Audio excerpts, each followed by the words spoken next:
Et dans le hadith d'Abi Huraira radiallahu anhu qui est rapporté par l'imam al-Bukhari et Muslim, le prophète sallallahu alayhi wa sallam a dit: le meilleur jour sur lequel le soleil s'est levé est le vendredi.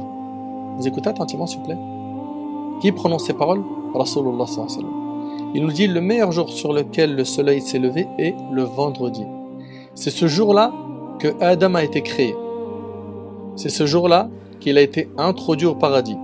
C'est en ce jour qu'il en a été sorti. C'est le jour où il s'est repenti et le jour où il est mort. C'est le jour où il s'est repenti et c'est le jour où il est mort. Le prophète en salam, il nous dit par la suite: c'est le jour où aura lieu la résurrection. C'est-à-dire le jour du jugement, il aura lieu un vendredi. Et chaque vendredi, nous dit le prophète en salam, il n'y a pas sur terre une bête qui ne prête l'oreille.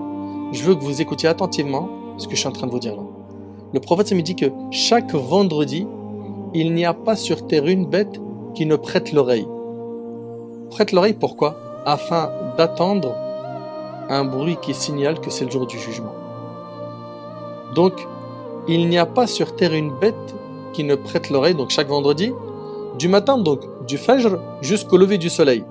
Du matin jusqu'au jour où le soleil se lève, de peur de cette heure.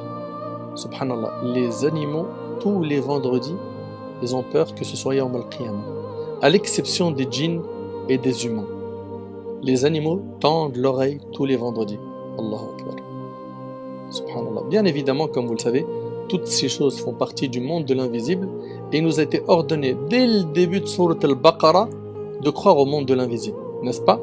Alif Lam Mim. ذلك الكتاب لا ريب فيه. Alif Lam Mim, voici le livre dont il n'y a aucun doute. هدى للمتقين. Ce livre est un guide pour les pieux. Les pieux, qui sont-ils? الذين يؤمنون بالغيب. C'est ceux qui croient au monde de l'invisible. Subhanallah.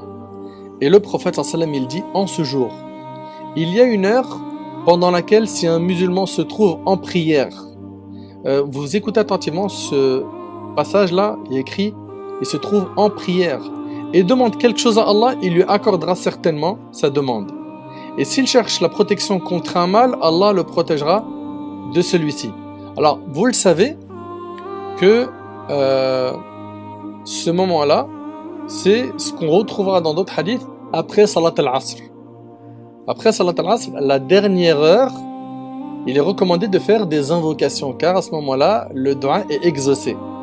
Mais vous le savez qu'après l'Asr, il n'y a pas de prière surrogatoire à faire, car c'est déconseillé de faire des prières surrogatoires après Salat al-Asr. La question est donc, comment comprendre en ce jour il y a une heure pendant laquelle si un musulman se trouve en prière et demande quelque chose à Allah? Les savants disent, il y a deux possibilités ici. Soit il s'agit de intidharu salat, soit il s'agit du fait d'attendre la prochaine prière. Et comme vous le savez, quand on attend une prière, le prophète nous a enseigné qu'on est en prière. Quelqu'un qui rentre à la mosquée et qui attend la salat, il est déjà en salat. Ça, c'est ce que le prophète nous a enseigné. Donc, tu as déjà des récompenses pendant que tu es en train d'attendre la prière. Donc, ça a été une parmi les explications des savants. Il a été dit également que vous le savez que la prière, ça n'a pas que le sens de prier avec sujoud, ruku', qiyam, etc. Ça a aussi le sens de dua. As-salat, parmi ces sens, il y a également ad-dua. Donc ça donnerait comme compréhension de ce texte: en ce jour, il y a une heure pendant laquelle si un musulman se trouve en invocation et demande quelque chose à Allah, il lui accordera certainement sa demande. Ça, c'est donc concernant ce magnifique hadith qui est rapporté par l'imam al-Bukhari, Muslim et d'autres. On a un texte où le prophète sallam, et c'est rapporté par l'imam Muslim, il a dit alayhi salatu wassalam, au sujet de cette heure, qu'elle est entre le